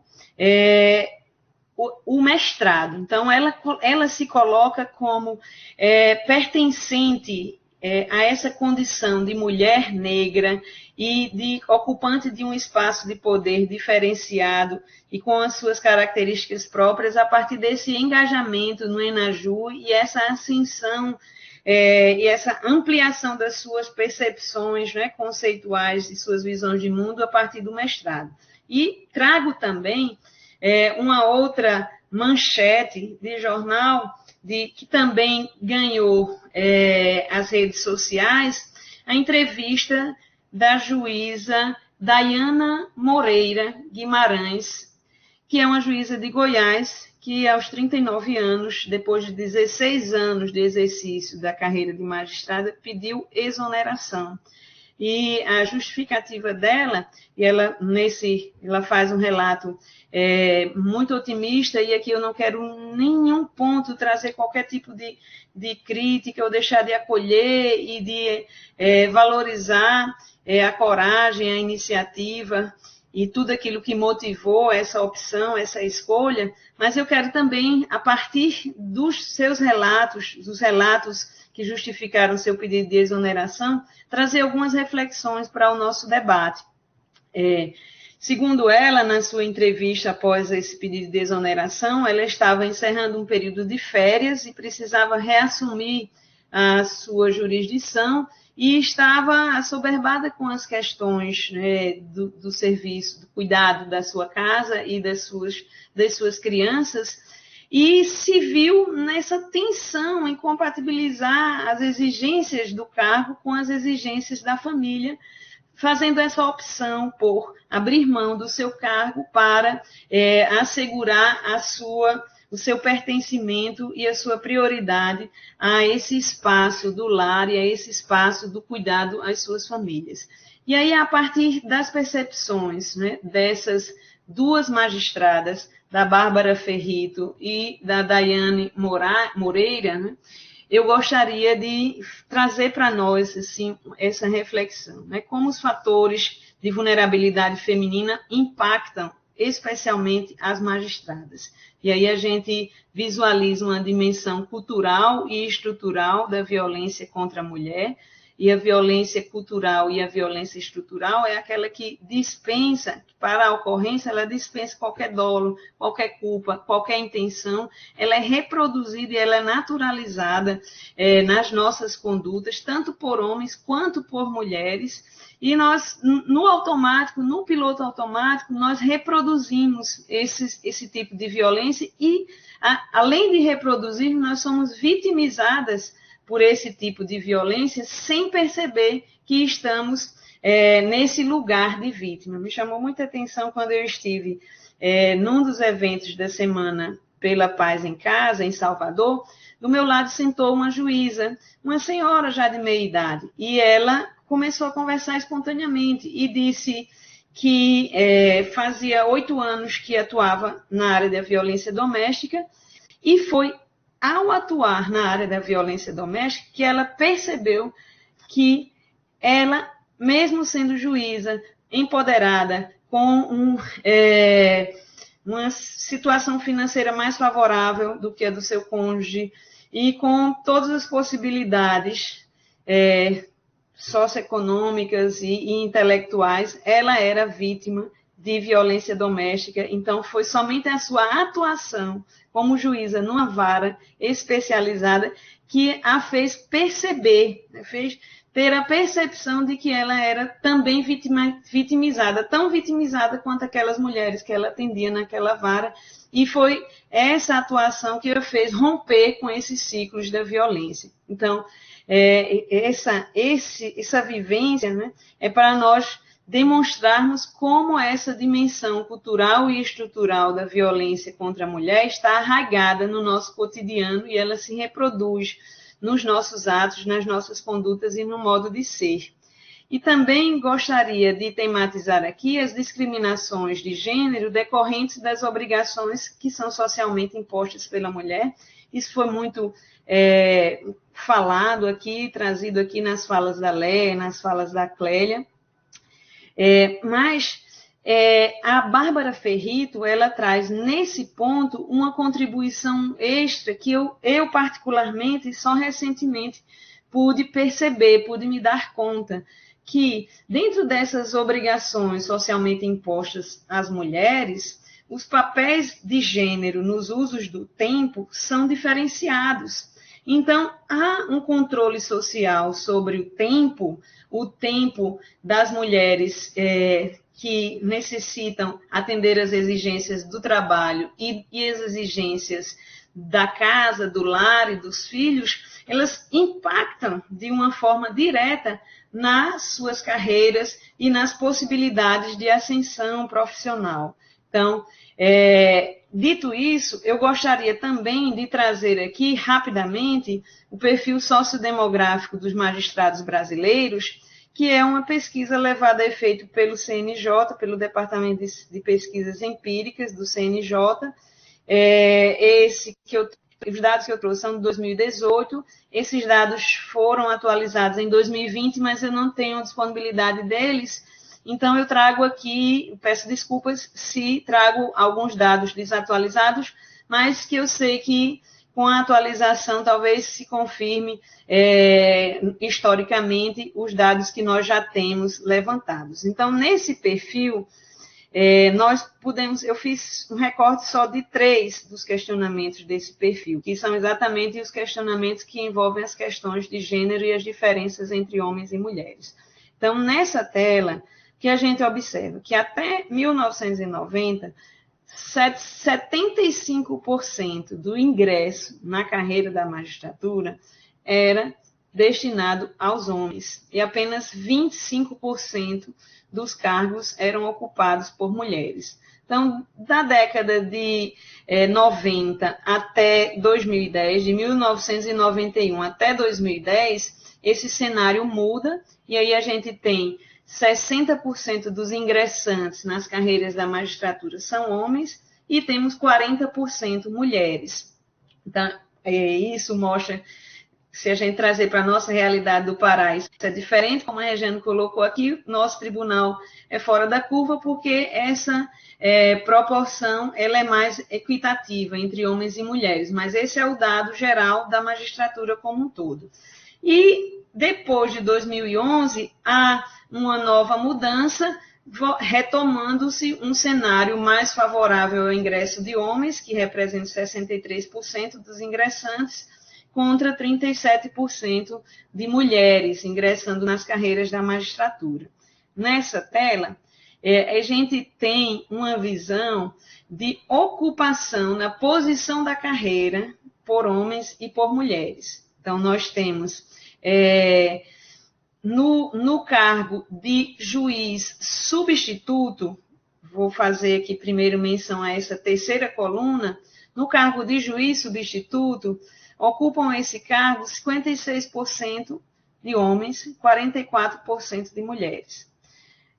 Conforme se dá a ascensão na carreira e essa evolução de juiz substituto para juiz titular e desembargador, há uma mudança nesse cenário. Então, ocupando o cargo de juiz titular, nós temos 61% contra 30 homens, né, contra 39% mulheres. E ocupando o cargo de desembargador, nós temos 77% homens contra 23% mulheres. Nesse tópico aqui é interessante, e eu para esse webinar eu fiz uma rápida pesquisa em dados de alguns tribunais, especialmente do nosso tribunal, o tempo que o homem leva do primeiro ingresso na carreira até chegar ao tribunal, até chegar ao desembargo, é diferenciado para o homem e é diferenciado para a mulher. Então, tomando como exemplo nosso tribunal, em média, os desembargadores homens tiveram um tempo de mais ou menos uma média de 20 anos, desde o seu primeiro ingresso na carreira até a ascensão ao cargo de desembargador, enquanto que as mulheres, uma média de 24 anos, desde o seu primeiro ingresso na carreira até o cargo de desembargadora. Nós temos aqui, agora, nessa última tela do perfil sociodemográfico, nós temos aqui uma visão que eu quero trazer aqui, é apenas esse dado referente ao recorte de gênero aqui, em relação a homens e mulheres que exercem atividade docente e que alcançam os níveis de pós-graduação em mestrado e em doutorado. Né? Nesse perfil sociodemográfico, existem vários outros dados também, vários outros recortes de gêneros, mas eu trouxe aqui, selecionei alguns só para chamar a nossa atenção e aqui conduzir a nossa fala. Então, nós temos 16% de homens que exercem a carreira, a atividade docente, e apenas 6% de mulheres magistradas que exercem a carreira docente. Se nós formos verificar também as possibilidades de acesso aos cursos de mestrado e doutorado, nós vamos encontrar também uma diferença de gênero, com ênfase no maior esforço das mulheres para a conclusão dos cursos de pós-graduação do que de homens, mas eu acabei não trazendo aqui esse dado. Então, com base nesse cenário, a gente pode tirar aqui algumas percepções e algumas reflexões, né? A primeira delas, se o ambiente organizacional exige cada vez mais disponibilidade de tempo, e se, como nós dissemos, existe uma diferenciação nos usos do tempo em decorrência dos papéis de gênero, então, se homens e mulheres exercendo uma atividade jurisdicional que é muito exigente, que impõe metas, que impõe uma jornada que vai muito além da jornada do expediente, e ao mesmo tempo, esses profissionais, eles são demandados em seu tempo também pelas atividades do lar, pelas atividades do cuidado aos filhos. Então, se os papéis de gênero, eles impõem usos diferenciados de tempo, e se o ambiente organizacional exige cada vez mais disponibilidade de tempo, como nós vamos obter equidade? Então, é preciso nós instituirmos uma política institucional que possa trazer algum tipo de equidade. E aqui a fala da Leia, né, eu acho que é muito assertiva nesses quesitos, quando ela traz, com base em estudos, em pesquisas de diagnóstico organizacional, a necessidade de mulheres obterem maior possibilidade de teletrabalho, maior possibilidade e possibilidades de usufruir de tempo para a gestação, a licença maternidade, etc. e tal. Então, além dessa primeira reflexão, nós também, mas só para manter a equidade com as demais, no seu tempo também eu vou pedir para você. Ótimo, já estou me encaminhando para o final. Já estou me encaminhando para o final, essa é a minha última tela. Então, a política, e eu quero trazer nesse segundo ponto, a política institucional de incentivo ao protagonismo feminino na gestão e nos espaços de deliberação e de discussão, que é algo que você, Rejane, trouxe na sua fala, essa necessidade do protagonismo feminino nos ambientes de gestão, nos espaços de deliberação e também nos espaços de discussão. Um incentivo à progressão funcional e acadêmica, nós temos muitos exemplos de colegas juízas substitutas que pediram exoneração porque não conseguiram compatibilizar as atividades, as exigências do trabalho com as atividades jurisdicionais, e outras que deixaram de progredir na carreira porque não tinham a disponibilidade de sair da capital para alcançar os níveis de progressão funcional em comarcas do interior. Então, há essa necessidade de incentivo à progressão funcional e de incentivo também à progressão acadêmica. A sororidade feminina, que foi colocada e foi trazida aqui pela Clélia, e também nós podermos pensar de uma forma mais ampla sobre a ética do cuidado, ao que tanto a Leia quanto a Clélia trouxeram aqui, e eu encerro justamente com essas reflexões da Bárbara Ferrito em torno dessa questão sobre a ética do cuidado. Quando ela traz uma reflexão com homens e mulheres exercendo trabalho produtivo na mesma medida e com a mesma disponibilidade, talvez estamos caminhando para uma sociedade incapaz de suprir as demandas de cuidado, que são cada vez maiores por causa do aumento da expectativa de vida. E aqui ela fala não só do cuidado do lar e das crianças, mas também do cuidado com os idosos, que é uma tarefa socialmente exercida pelas mulheres. E quem é que vai cuidar se temos uma estrutura que não está pensando na necessidade de tempo a ser gasto dentro dos lares com o cuidado, com a reprodução? Então, sem dúvida nenhuma, isso está diretamente ligado à desigualdade de gênero e à desigualdade de tempo. Então, eram essas as reflexões que eu gostaria de trazer para esse espaço, para que a gente possa fomentar o debate, para que a gente possa fomentar a discussão e para que a gente possa pensar em iniciativas institucionais que possam valorizar o protagonismo feminino nesses espaços de poder e que possa também minimizar as diferenças de gênero, preconizando uma equidade dentro do nosso ambiente judiciário. Então, para honrar o tempo, me reservo a outros comentários e outras reflexões na nossa fase de perguntas. Muito obrigada a todos. Muito obrigada, Josineide, querida, como sempre. Cada vez que ela fala é um aprendizado para mim. Ela traz luzes, ela ilumina tudo. Muito, muito importantes essas suas reflexões. Nós precisamos realmente... Só que eu vou colocar aqui já para vocês, nas considerações finais, se puderem, falar sobre isso. Mas eu penso que nós precisamos discutir nas nossas associações, e, enfim, eu digo nas associações, porque esse debate ele nasceu dentro das associações de classe. Então, e ele está sendo feito e está avançando por meio dessas associações. Então, eu acho que está na hora da gente começar a pensar em tudo isso que foi colocado, principalmente pela Leia e pela Josineide, por conta de uma mobilidade da nossa carreira, ser uma carreira que ela é engessada por conta da Lei Orgânica da Magistratura, eu acho que está na hora da gente repensar as alterações da LOMAN com a perspectiva de gênero e com a perspectiva antidiscriminatória.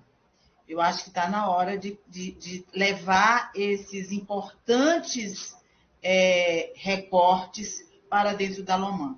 A Josineide falou do tempo, que há um tempo maior para mulheres em ascenderem ao desembargo do que os homens, mas também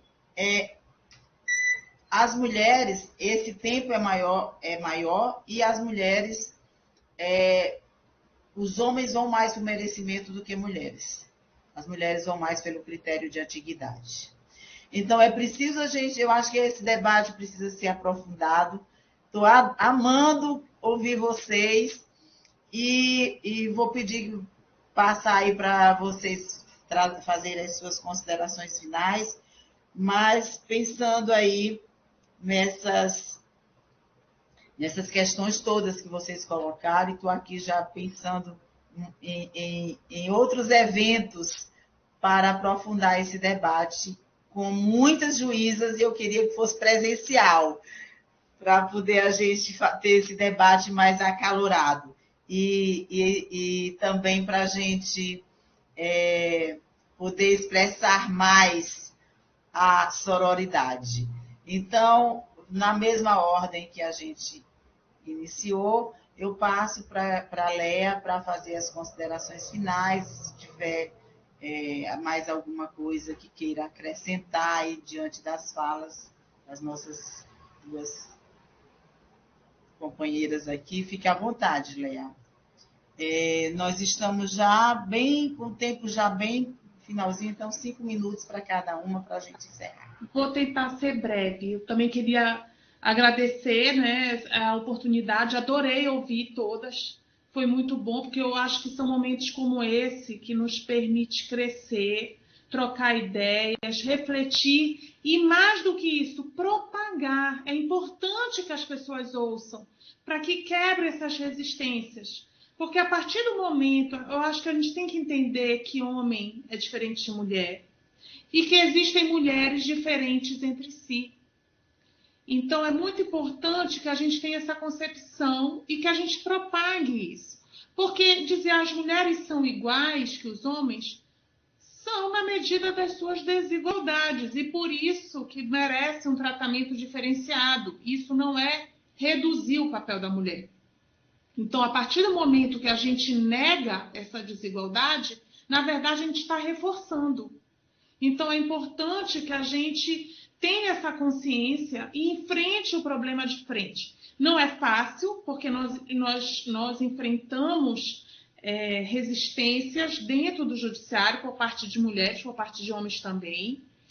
Então, é muito difícil tudo isso. E eu gostaria de trazer aqui um dado. Por exemplo, na Justiça Federal tem um artigo que foi publicado, acho que no ano passado, que eles têm lá uma estatística que demonstram exatamente isso, que as mulheres estão desistindo da carreira. Né? Isso é muito triste. Então, aquelas mulheres que muitas vezes não têm um apoio familiar, porque é o que acontece. Quando o homem é promovido, vai a família toda para o interior. E às vezes a mulher vai promovida e ela vai só. Isso tem um componente muito diferente, sim, e a gente não pode desconsiderar. Então, acho que essas situações elas têm que ser tratadas e não podem ser negadas. E eu também quero registrar que eu também sou fã da Bárbara Ferrito, eu tenho aqui o livro dela. Inclusive, ela já fez uma live lá pelo comitê, está no nosso site. Fez uma live conosco, ela realmente foi tratando desse livro e parece que ela matou a charada, porque esse é o ponto, nós não temos tempo. Então, por isso que nós não podemos repetir esse padrão masculino de produtividade que nós enfrentamos no dia a dia, nós somos tratadas igual, né? Em termos de exigências, ou até mais, na verdade, né? Porque a mulher se exige mais ainda. E eu gostaria de trazer um outro dado, além desse da Justiça Federal, de que as mulheres estão desistindo, o dado meu PRT, que mostra que 70% dos casos de estresse, depressão aguda, estresse, partem de mulheres. Então, é justamente por conta dessa injusta divisão sexual do trabalho e que as mulheres estão cada dia mais sobrecarregadas porque elas estão acumulando cada vez mais tarefas, e eu acho que nós temos que ter um olhar para isso também. Porque não é só uma questão de carreira, é uma questão de saúde, é uma questão de qualidade de vida, e isso está tudo englobado na Agenda 2030 da ONU.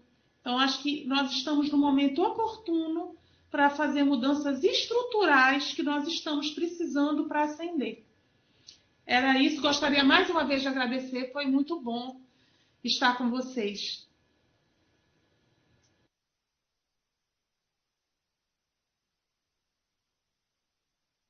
Gratidão, Léa. Gratidão mesmo. Clélia, querida, amada, suas considerações finais. Seu microfone está fechado, Clélia.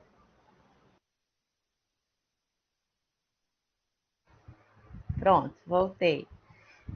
Eu gostaria de agradecer a oportunidade, né? Quando eu fui convidada, eu fiquei pensando assim, nossa, mas só vai estar magistrado.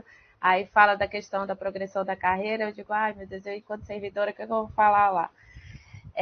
Mas agradeço a oportunidade, né, que a senhora deu de dar voz às servidoras, né, do tribunal aqui nesse espaço, né, que é muito importante, né, e porque assim, eu, graças a Deus, nesses 13 anos, 14 anos de tribunal, encontrei sempre magistrados que me ouviram, me acolheram, né? Eu tive muita sorte, eu digo que eu tive muita sorte, fui muito feliz nessa minha caminhada, né? E quando eu não me sentia mais à vontade, eu me agarrei na doutora Rejane e disse, me leve com a senhora, eu quero trabalhar com a senhora. E aí ela me acolheu, né? E hoje eu estou na vara de violência doméstica também, muito por admiração ao trabalho dela, né? Eu queria estar um pouquinho mais de perto desse trabalho, né? Que hoje eu considero um trabalho muito bom, muito legal esse trabalho que nós estamos implantando. Mas, assim, muito importante dar voz ao servidor, porque isso nem sempre é permitido, né?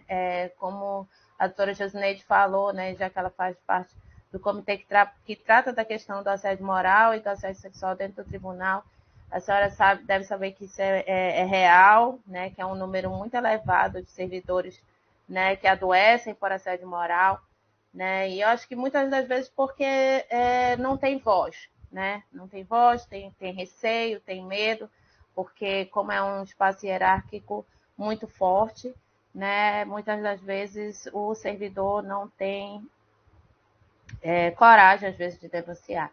E mulher, então, principalmente, né? Quando se trata de assédio sexual, porque é uma questão individual, é uma questão silenciosa, uma questão que não tem testemunhas, então, assim, a gente sabe bem como é que funciona e o quanto é mais difícil, né, se fazer uma denúncia nesse sentido, né? Então, assim, agradeço imensamente essa oportunidade de estar aqui dando voz às minhas colegas, né? Não sei se eu conseguia as representar, que é uma responsabilidade muito grande, né? Mas obrigada mesmo de coração de estar aqui nesse momento, né? E eu espero que a ideia que a doutora Rejane, né, deu de estar discutindo isso, inclusive, eu acho que seria interessante se criar uma comissão dentro do próprio sindicato, né, de servidores do tribunal, para estar se discutindo essas questões de gênero mesmo, que são muito presentes, né? Estava falando agora com a Riane, ela falou que também o número de servidoras dentro do tribunal é maior, né, de servidoras mulheres do que de homens. Então, é importante a gente discutir isso, né? Eu acho que, mais do que, como eu vejo muitas colegas hoje desistindo do sonho de ser mãe porque isso vai atrapalhar, né? né? Eu acho que a gente pode tentar acolher essas mulheres cada vez mais, né? Para que a gente não precise, não tenha que abrir mão de nenhum papel que a gente queira ter dentro da sociedade, né? Não que nos seja imposto, mas que a gente queira ter e que seja possibilitado, né, para a mulher da melhor forma possível. É isso. Obrigada, lindona. A Cevide foi que ganhou esse presente. Você vindo para somar conosco e possibilitando a gente inovar naquele trabalho de acolhimento lá naquele espaço do Parapaz. Nós é que agradecemos você ter vindo para nós. E só uma questão. Você diz obrigada por ter me dado voz nesse espaço. Não estou lhe dando voz. Voz você tem. Nós estamos dando aqui um espaço de escuta. Eu aprendi com uma militante do movimento negro. Nós não precisamos que nos dê voz, porque voz nós temos. Nós precisamos ser escutadas. E é isso que nós mulheres precisamos também. Nós todas temos voz, só precisamos ser escutadas. Muito obrigada, Clélia, por trazer suas contribuições e as reflexões para nós. Josi, querida, você. Bom, minhas palavras finais também são de gratidão pela oportunidade, de valorização pelas iniciativas. Torço que elas continuem, que o seu protagonismo, Rejane, protagonismo de todos que integram a Cevide, possam fazer uma diferença realmente dentro da nossa instituição. Penso que é preciso que todos nós assumamos a responsabilidade de ampliar a nossa percepção sobre as questões de gênero. Eu penso que a gente está ainda dando os primeiros passos e a gente está saindo de uma sociedade que, inclusive, via um estereótipo e com preconceito as mulheres feministas e que isso, em algum momento, justificou esse padrão e essa perspectiva de machismo, do patriarcado reproduzido por homens e também por mulheres. Eu procuro ter relações balanceadas com o meu esposo e uma divisão de tarefas também distante dessas perspectivas, né, de papéis impostos pela sociedade. Então, nós nos reconhecíamos, né, como um casal funcional. E aí foi quando o meu esposo, que é professor, que é acadêmico, foi dar um curso na temática da justiça restaurativa para um grupo de mulheres e de profissionais que lidam com as questões de violência de gênero, que ele chegou em casa e disse assim: agora eu reconheci que você, sua irmã, sua mãe são feministas, e que eu, de algum modo, não reconhecia o que vocês tanto gostariam, estavam o tempo todo me dizendo, e agora ouvindo, através da voz de outras mulheres, pude ter uma percepção maior.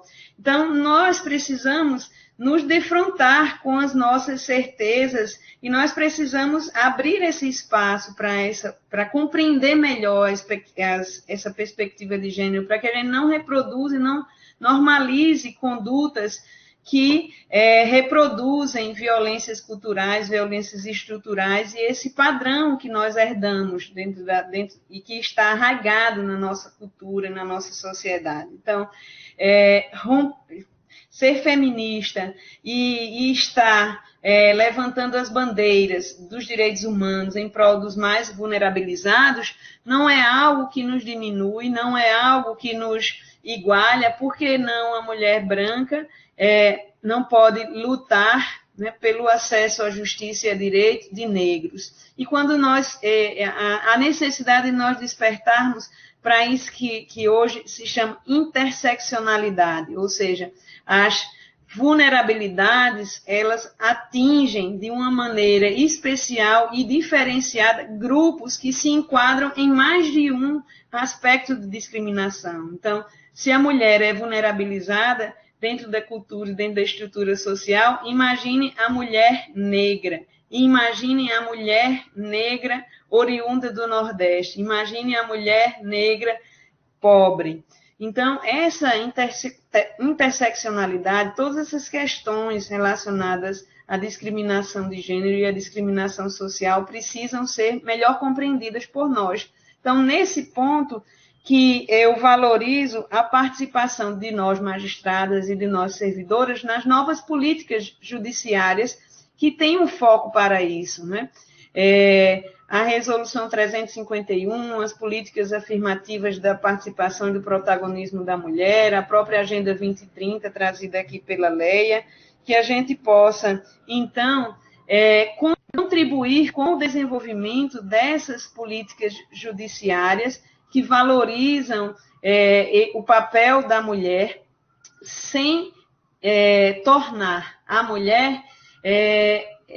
sem exigir e sem fazer com que a mulher se torne aquilo que a Rejane trouxe, abra mão da sua feminilidade e reproduza para estar no mesmo nível que os homens, reproduza no vestir, no falar, no agir, no produzir, aquilo que é próprio do masculino, do universo masculino. Acho que as nossas instituições precisam do feminino.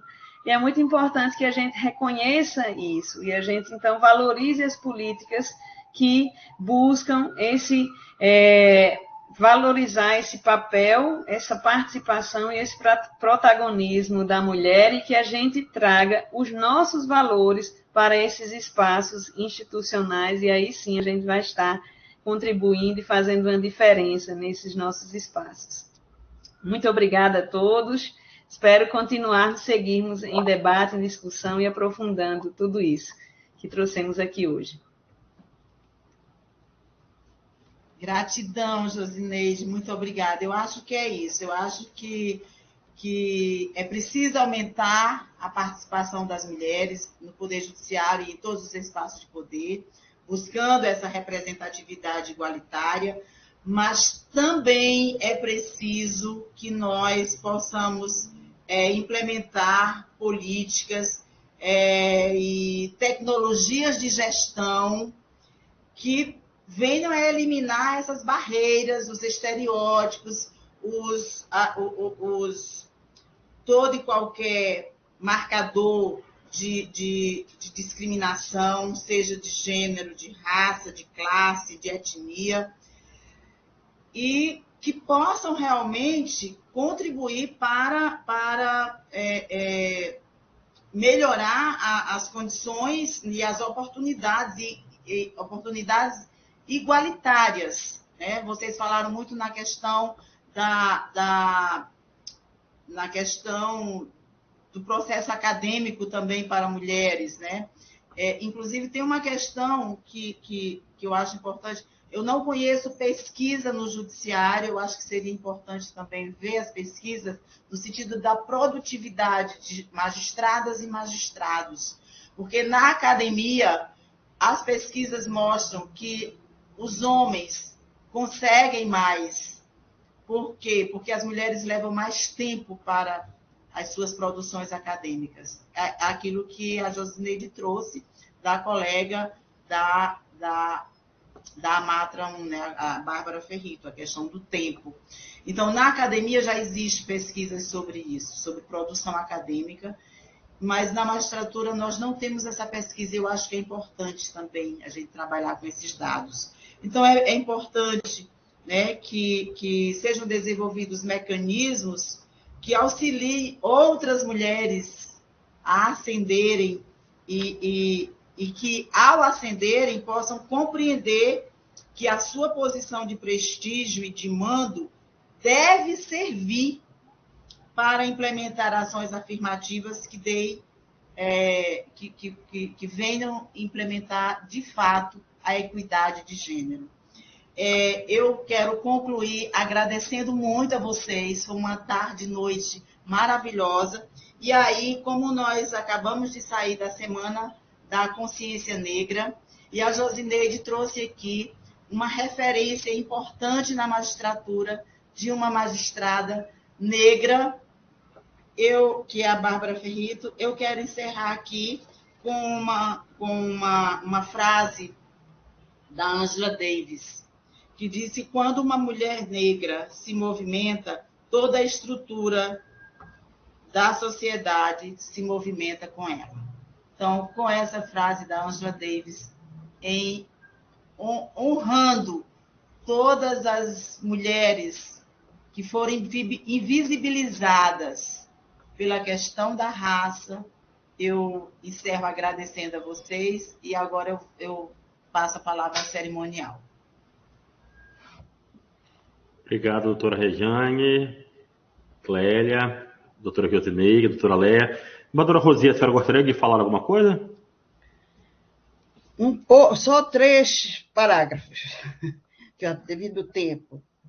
Neste momento, eu quero apenas demonstrar meu contentamento pelo êxito da 19ª semana Justiça pela Paz em Casa, com realização das ações preventivas voltadas para o enfrentamento de toda forma de violência contra a mulher, alcançada de forma exitosa e hoje encerrando o webinário Judiciário de Gênero, plenamente debatido por estas excelentes debatedoras, a doutora Léa Helena, do TRT 8ª Região. Muito obrigada, doutora Léa.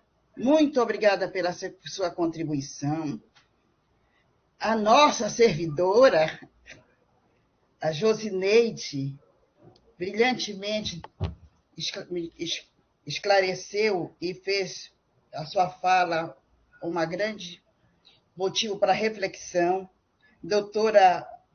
A doutora Josineide também. Muito obrigada, doutora Josineide. E a nossa eminente mediadora, que é ímpar nesse sentido de luta por toda esta situação que nós acabamos de estar trabalhando nela. Desse modo, já com saudade de tantas reflexões, aprendizado e experiência nas nossas palestrantes, declaro encerrada a 19ª Semana Nacional da Justiça pela Paz em Casa do Judiciário Paraense, agradecendo todas e todos que puderam contribuir para a efetivação e êxito do nosso evento, quer com suas presenças, palestras, ações, entre outras atividades. Na pessoa da nossa presidente, a doutora Célia Regina, a Escola Judiciária, o cerimonial que esteve presente e está sempre presente, e a equipe da CEVIT, que não mede esforço para o êxito de toda e qualquer atividade que diz respeito à justiça pela paz.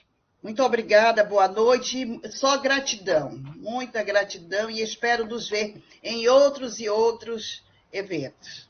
Obrigada. Eu vou quebrar o colo só porque eu esqueci aqui de mencionar o pessoal que está no público externo, que fez muitos elogios a todas as palestrantes. Então, para prestigiar aqui, agradecer as pessoas que estão aqui no chat, parabenizando e elogiando todas vocês. Então, eu quebro o protocolo só para fazer esse registro. Obrigada e desculpe aí. Uma boa noite para todos. Extremamente importante. Uma semana maravilhosa. Boa noite para todos.